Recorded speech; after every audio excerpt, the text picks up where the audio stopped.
美國為什麼科創強？你在飯局上問10個人，9個人都會告訴你，因為硅谷，因為斯坦福的實驗室，因為制度。這些當然都是對的，但是美國科技強國真正的底層原因是美股啊。這個底層邏輯我居然是在一本關於投資的書裡悟到的。現在我有一個大膽的想法，要去見作者，立刻馬上在飛機上繼續閱讀。在3萬英尺的高空，我又讀到了讓人不斷思考的話：投資其實就是交易未來的遊戲，未來的重要性大於現在，現在的重要性大於過去。最好的投資機會往往是在危機爆發之後。此刻見作者的心是更加強烈了。今天必將是極度燒腦的一天。終於，我是真的見到了作者石涵彬老師。石老師接受了我這個求知若渴的讀者的提問：為什麼美國科技創新的真正底層是美股呢？我們通常認為，因為有了喬布斯、馬斯克這樣的天才，所以才有了美股的繁榮。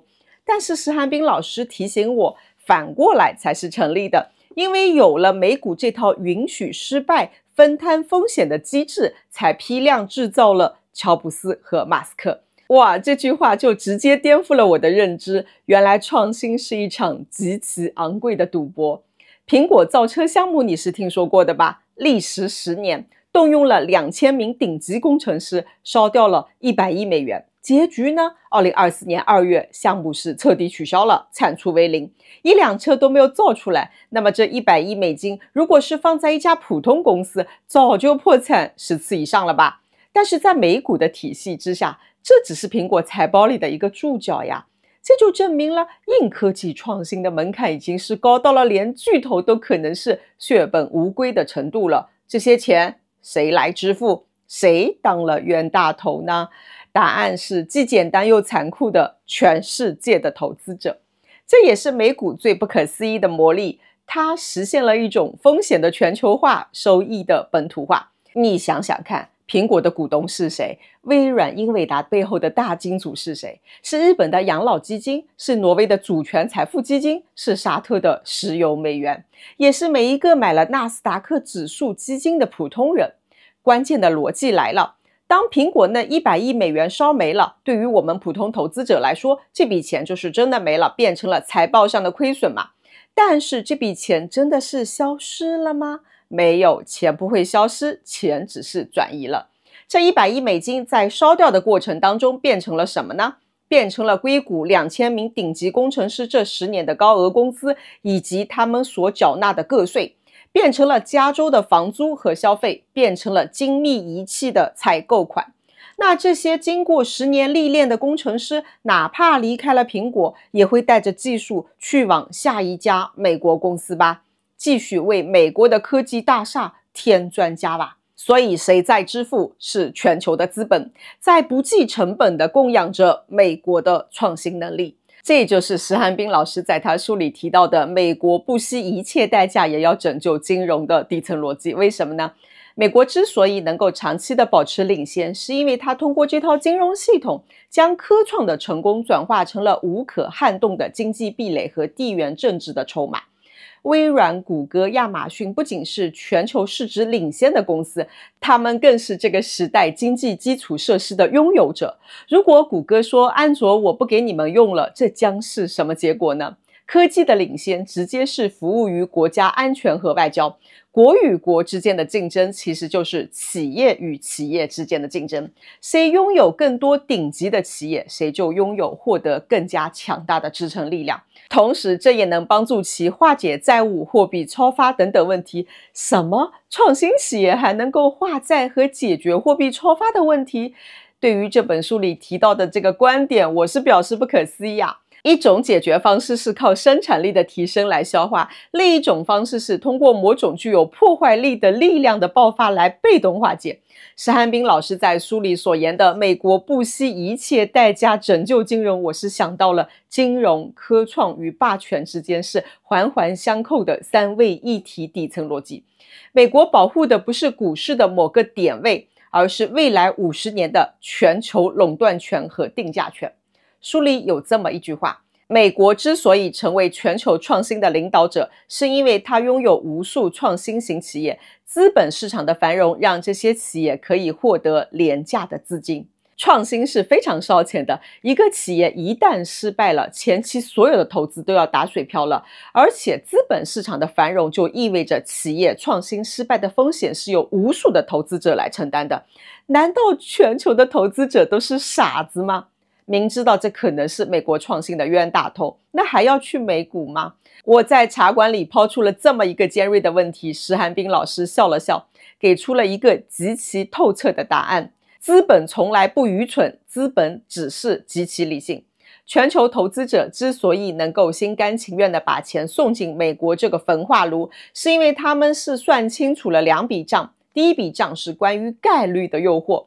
是的，大部分的公司都是會死的。根據《華爾街日報》的一篇文章，3%的初創企業都會失敗，但只要賭中了其中的1/4，回報將是100倍、1000倍的吧。如果在10年前買了英偉達，你還在乎中間有多少家初創公司倒閉了嗎？不在乎，這就是美股給全球資本畫的大餅。它不僅會畫，而且它真的是讓你吃到大餅。美股用一個個的造富神話，微軟、蘋果、特斯拉、英偉達等等，告訴世界，只要你肯為我的失敗買單，我就敢讓你分享我的成功。這種誘惑力就像是那個站在紐約港口的女士，她不僅是象徵着自由的自由女神，更是引誘全世界財富的財富女神。她的美麗是誘餌，全球資本對她的魅力是趨之若鶩，心甘情願地把自己的血汗錢扔進了這個昂貴的熔爐，去賭那一線暴富的希望。但是真的是可以實現暴富啊！一家企業如果是真的創新成功了，在科研上取得了突破，並且是在市場當中開疆拓土，獲得壟斷地位，那麼它將給投資者帶來非常豐厚的回報。這種回報的誘惑力，正是許多投資者把錢投向美國資本市場的根本原因。第二筆賬是關於死法的選擇。巴菲特之所以成為股神，是因為他的主要戰場是全球最大的市場——美國資本市場。如果巴菲特的主戰場是津巴布韋、委內瑞拉這樣的國家的股市，將會是什麼樣的結局呢？結局只有一個：僅貨幣貶值和法治不健全就足以讓巴菲特的財富化為烏有，他根本不可能成為股神。這就引出了全球資本選擇美股的第二個核心原因，在這可能會虧給科研失敗，但是很難虧給騙局。假設有一家美股上市公司在數據上造假了，那麼等待它的將是一場全方位的圍獵和屠殺。在這個生態系統裡邊，不用監管層的動手，市場上的獵食者就會把它撕成碎片。首先撲上來的就是禿鷲、做空機構、渾水、香櫞這些機構，專門盯着上市公司的財報找茬。舉個著名的例子，渾水獵殺瑞幸咖啡。你以為做空機構只是坐在辦公室裡看看財報，找找漏洞嗎？錯，為了證明造假，他們幹的活是堪比 FBI。他們僱傭了92名全職和1418名兼職調查員，在門店蹲點錄下了11260個小時的門店監控視頻。他們收集了25843張購物小票。他們甚至建立了複雜的數學模型去推算瑞幸咖啡的真實銷量。這就是美股的賞金獵人機制。這給我們什麼啟示呢？在美國資本市場，監督你的不只是有監管層，而是有無數雙眼睛盯着你的口袋，貪婪而且勤奮的眼睛。這種基於貪婪的監督，比任何行政命令更加有效，更加殘酷。緊接着咬上來的就是鯊魚——集體訴訟律師。美國的法律允許律師代表所有虧損的投資者發起集體訴訟。這不僅是罰款，而是賠償。賠償金通常是天文數字，足以讓公司傾家蕩產。而且這種訴訟機制是勝訴才收費，所以全美國的律師都會像是打了雞血一樣，死咬着造假者不放，而且是直到榨乾最後一滴血為止。最後壓下來的是五指山嚴酷的刑責。著名的薩班斯法案規定，對編制違法違規財務報告的上市公司的高管，最高是可以處20年監禁，或者是500萬美元，或者是二者併罰。注意了，是可能要坐牢的呀。當年的能源巨頭安然公司造假案， CEO 是被判了24年04個月。不僅如此，連那個幫安然做假賬的會計師事務所也是因為失去了信譽，被市場瞬間拋棄了，直接就倒閉了。這叫什麼？這個叫做株連九族。在美股造假，不僅是你自己要完蛋的，幫你造假的中介機構也是要賠賬的。這種幾乎是潔癖的機制，讓絕大多數的企業只能選擇是老老實實的做業務、搞科研。所以全球資金為什麼是敢閉着眼睛去買美股呢？不是因為他們是盲目的信任某家公司，而是他們信任這套讓造假者不得好死的制度。這跟很多的新興市場企業造假可能只要是罰酒3杯就夠了，那差距實在是太大了。資本極其厭惡不確定性，技術的失敗可能是計算的風險，而財務造假是一個不可控的不確定性。美國實際上是給全球資本提供了一個純淨的賭場，它的潛台詞就是來我這裡賭吧，我保證遊戲規則是公平的，至於你是贏還是輸，全看你的眼光和運氣了。就憑這一點，全球資本就願意源源不斷地坐上了美國的賭桌。所以2025年，巴菲特在股東大會上講了一句經典的話：美國是一個大賭場和大教堂。但這不是全部。石涵斌在書中有一句話讓我陷入了思考。美國的金融體系之所以被稱為金融霸權，是因為它打擊別的國家的時候是毫不留情，而保護自己的時候又是不遺餘力。我反覆就琢磨着，但是始終是覺得自己理解的不夠深，我感覺還有很多是沒有觸碰到的底層邏輯。石老師說，你有沒有想過一個問題？美股也會崩盤，那它為什麼能夠滿血的復活，而且復活的比誰都快呢？我回答不上來。石老師告訴我，這背後就隱藏着一個美元的秘密——美元潮汐。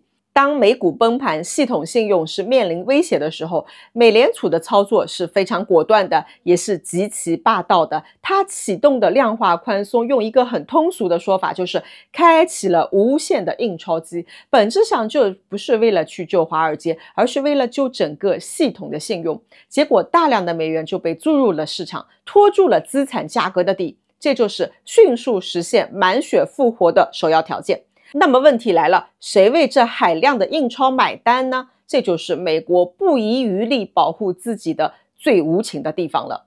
買單者是全世界持有美元的人。美聯儲通過印鈔挽救了美國的金融市場，但是後果就是美元的購買力是被稀釋掉了，這叫危機成本的外部化。美國用美元體系的特權，將原本應該由美國獨自承擔的危機，轉化成了全球的通貨膨脹。巨大的流動性的湧入，結合美國強大的創新能力，推動股市更快地創出了新高。這些操作的目的是確保系統信用的不崩潰，那代價呢？通貨膨脹。但是這個成本並不是由美國去獨自承擔的，而是通過美元的全球地位被全世界持有美元的人來分擔的。美國生病，全球買藥。注意了，我講這段話並不是對它進行什麼道德批判，而是要研究它背後的頂層設計和制度規則。知己知彼，一個強國絕不是一個把道德視為治國方略的國家。那麼當美聯儲實施量化寬鬆政策來拯救經濟，使得資產負債表規模迅速擴張，於是美聯儲就開始悄悄地縮表了。很多人忽略的是，美聯儲縮表是一種殺傷力巨大的武器，縮表比加息的殺傷力更大。因為加息只是提高資金的使用成本，而縮表是縮減流動性，屬於釜底抽薪。當流動性縮減到一定程度的時候，就容易引爆其他經濟體的經濟。美國可以借助其他經濟體債務危機的爆發，一勞永逸地消除自己的隱患。美聯儲的所有操作都是基於理性自利的這一原則，保證自己國家利益的最大化。我們有些讀者可能是接受不了這種自私自利的做法，完全不考慮別人。我也想罵他，但是如果從政治的角度來看，我覺得美國的政治是受了馬基雅維利思想的影響。馬基雅維利認為，君主為了維護國家，所有的手段，包括欺騙、冷酷、背棄承諾，都是可以被容忍的。你瞧，當美國需要打壓對手的時候，他會毫不猶豫地將金融和科技武器化。他可不會這麼問：這樣做合不合道德呢？